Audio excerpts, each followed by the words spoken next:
So hi and welcome back to today's video. So today I'm going to talk about the conscious and the subconscious and the role they play in your life and in understanding the world. And I know that you've probably heard about it before and you probably understand the role they play, but I still want to cover it anyway. And I think it's just absolutely vital that you understand the way that your brain gets programmed and the vital role that your subconscious plays in healing, just in case this has somehow slipped you, and you've never really thought about it. So your conscious mind is where all your rational, logical, functioning self exists. And, you're like consciously aware of your body in time and space, of engaging with people, carrying out tasks, and being generally aware of what's going on and what you're doing. And you have a set of conscious, rational beliefs that you probably adhere to on autopilot because they've been with you so long, you never stop to question them. So just a crazy off the cuff example. Let's say you see someone driving a Ferrari and automatically you probably think, oh, I could never afford that. Or you might think, oh, what a show off, in his or her. I have seen women driving Ferraris. You might think, oh, show off, showing off their Ferrari. Or you might think something else. You might feel something else. You might feel, envious. You might think, wow, I really want one of those, but I'm never going to have one. Or, you might feel angry. You might just think it's just, for some reason, you just feel angry, So you automatically have these thoughts, but you're also aware of them. So they're conscious thoughts, you're aware of them as they occur, and they're kind of surface or superficial surface beliefs, yeah? And they may or may not be true. Now, you think such thoughts constantly, and you never really stop to question yourself. And these thoughts tend to play a constant loop in your mind. Now, when it comes to self-worth, those thoughts that you have about yourself tend to be most of the time negative. And I will be talking about those in other videos where I really go into self-talk. So this is where it becomes really important that you understand the subconscious mind. So let's go back to the Ferrari example. So you'd be aware that you have a thought about it, as I suggested. But what you're almost certainly not aware of is that your beliefs about the Ferrari stem from a much deeper belief about your own worthiness to own one. Because if you're the kind of person that's super wealthy and, you live in a $5 million home and you've got lots of, assets, because there are plenty of people out there who have, and you have fancy cars, expensive cars, then if you see a Ferrari, you'll feel completely different to somebody who feels that they're never going to attain that. Do you see what I'm saying? So you'll feel resentment, whereas somebody else who's very wealthy just sees a Ferrari as another asset that, wealthy people can buy. So your beliefs about it stem from what's going on underneath. So you just ask yourself, well, okay, why would I? And you can think about the Ferrari now, as I'm talking about it as an example, just to give you, obviously everything I talk about in these videos is all aimed at helping you to recover and heal from narcissistic abuse. But you can apply a broader paintbrush a lot of times to the way you think and the way you view life. It can sometimes help you get a bit more of a wider understanding rather than always being tunnel visioned with narcissistic abuse. Does that make sense? I hope that makes sense. So that's why I'm saying, think about the Ferrari. How do you feel?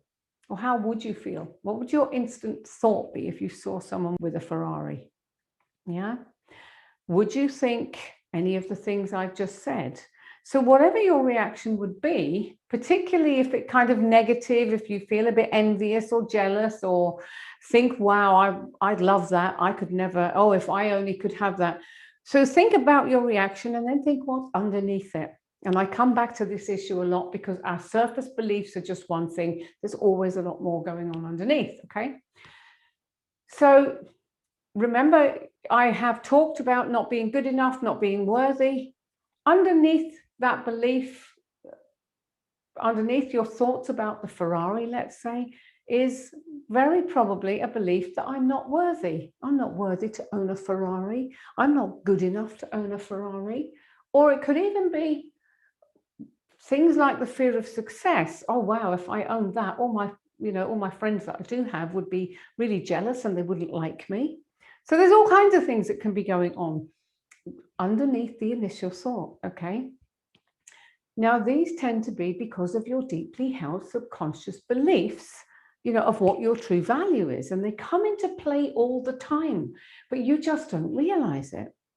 Now, your subconscious mind is where all the real action is taking place, because this is where all your true beliefs, your genuine beliefs, whether they're correct or not, are all stored.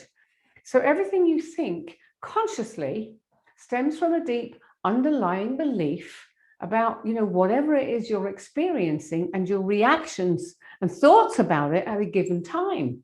So it always comes back to, what do I really believe I deserve and I'm worth underneath the surface? So that's why digging is quite interesting, because you then come to realize it's just a thought. It's a thought that was put there. And this is why we ask the questions. Is it true? Where did this come from? Is this just a story? So everything I'm saying in these videos is all very much interconnected. Now, what's super important is that everything you say to yourself is picked up by your subconscious mind.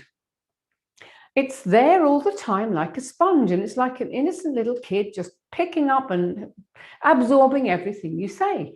So if you're constantly telling yourself negative things, your subconscious is mopping it all up like a sponge. Because unlike your conscious mind, your subconscious has no critical faculty. It just takes everything you say literally, and it takes it to heart. So it's very much like a constantly berated child.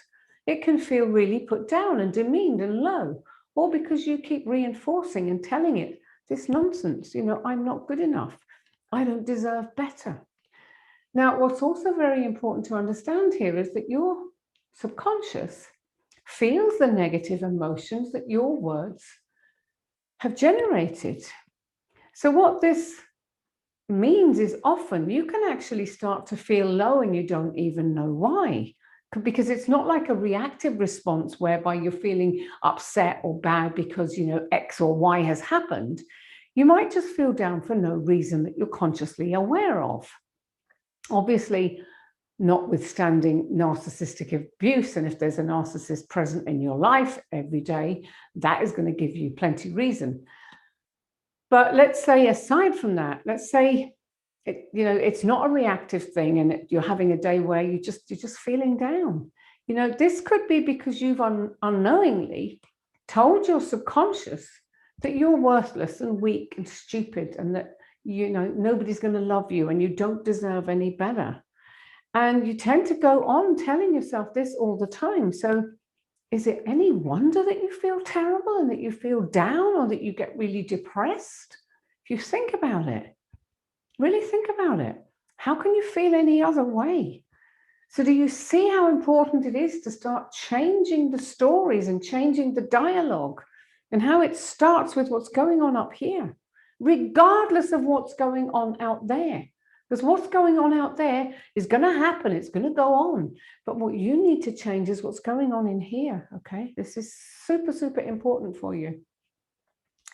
So just knowing this fact alone should spur you on to only want to put really good images and good thoughts and good feelings into your subconscious.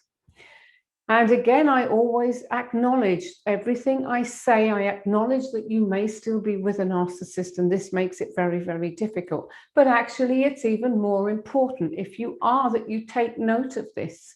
You need what I'm saying more than anyone if you're stuck with a narcissist. You need me in your corner to tell you you don't have to buy into this bullshit. You don't have to believe this crap that you're being told, Sorry, that may not be eloquent, but it does make me mad when I, see how hurt people get by vicious narcissists. So it's really important that you start thinking to yourself, I can think differently. This is not how my life has to be for the rest of my life. I don't have to take this abusive, awful behavior. There is a way out. I'm going to find a way out. And again, it's something I come back to over and over again in my videos and my writings and what have you, because so many people come into my groups every day, new people, and they're at the end of the end of the line. They don't know what to do. They don't know how they're going to get out, and they can't see that there is or could be a way out. So I want you to know, if you're in that situation and you're watching this, that there is always a way out. But it starts with you. You have to be the one that makes a decision for yourself, that you are not going to put up with this anymore, that you are going to find a way to get out. And it always starts with how you're talking to yourself, what you think about yourself, okay? So I hope that I've hammered that home.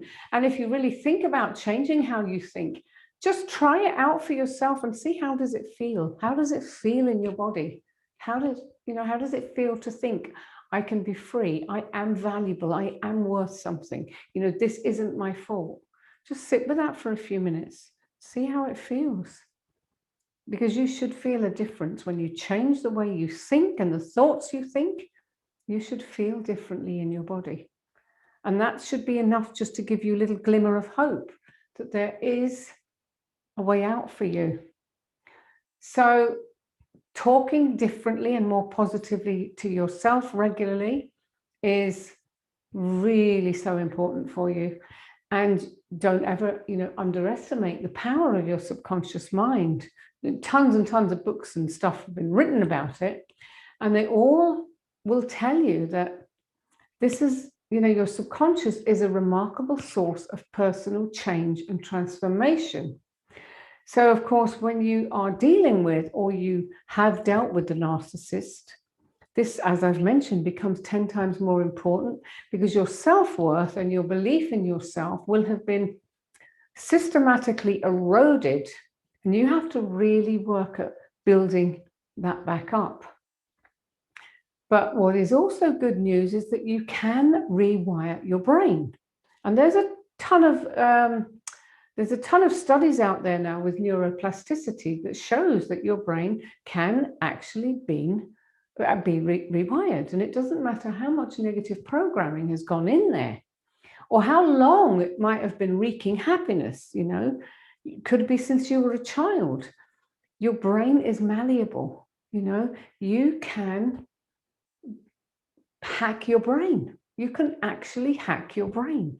And I've tried to share some little tips and tricks with you throughout the videos that I'm sharing with you. But right now, I'll give you 3 very, very simple, powerful, well-known, established ways to rewire your brain. The first is meditating. So with meditating, it doesn't have to be difficult. You just tune into your breathing. You breathe slightly differently from how you normally would. You breathe in through the nose. You can count a certain number. You can hold your breath for a certain number and breathe out for a certain number. That's simple. And you just concentrate on the breath. You try to quiet your mind and think about nothing else. So there's no great big mystical secret about meditation. It's just a matter of sitting down and concentrating on your breathing, maybe focusing on an object if that helps you, or using a mantra to repeat over in your mind if that helps. The idea is just to quiet the mind, quiet the body. And that alone is the first thing you can do to start rewiring your brain. You're also connecting to your higher source, your higher power, or to your inner wise mind, depending on what you consider to be your higher power. So connecting to that inner part of you also helps you to understand that that inner part, that deep, deep inner part of who you are, deserves happiness. So meditation has several functions. That's one of them. Another thing you can do, and this has been proven again, tons and tons and tons of times, is visualizing. Visualize regularly the type of future that you want to have. Even if right now everything is the pits and you think there's no way out, Don't worry about that. Don't worry about the hows and the whys and the wherefores. Just imagine. You get yourself relaxed and then you float your imagination, even your whole self, float yourself into a future that you want to have. Stress-free, not free. See yourself, hear yourself, feel how it will feel to be in that position, in that stress-free life.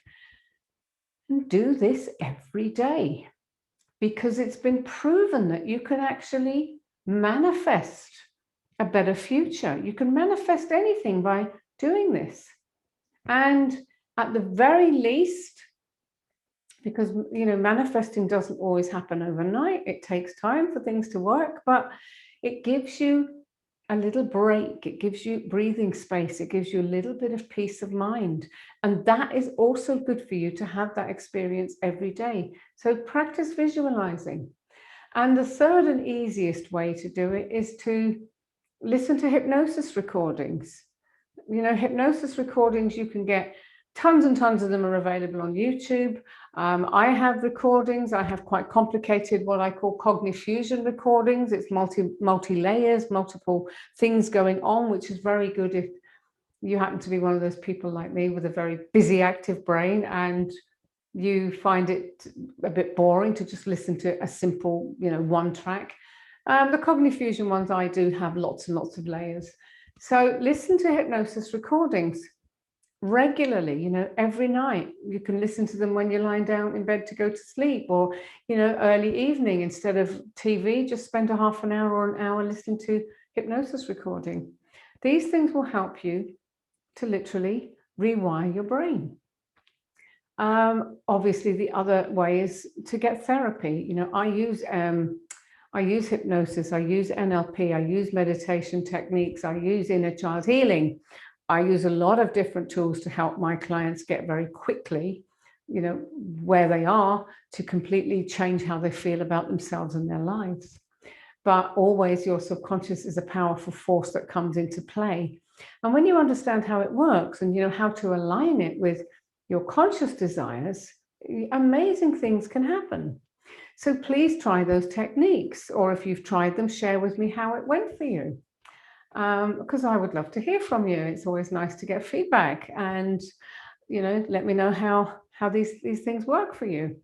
And of course, if you are really struggling and you want to get professional help, you want to look at getting fast track therapy, then absolutely connect with me. I do offer a free crisis to clarity session with me, and I can help you find the clarity you need very, very quickly and help you to get that rapid healing. So thank you very much for watching, and I will be back again soon with more videos and more tips for you. Thank you very much indeed. Bye for now. Thank you very much indeed for watching. I do appreciate your time, and I hope you found that helpful. Now, if you'd like to see more videos, click subscribe and hit the notification button so you get alerts when I post new videos. So I'm Maria McMahon, and if you'd like to know more about what I do and connect with me, then check out the links. I'll put them below the video, and look forward to seeing you again soon. Thank you very, very much.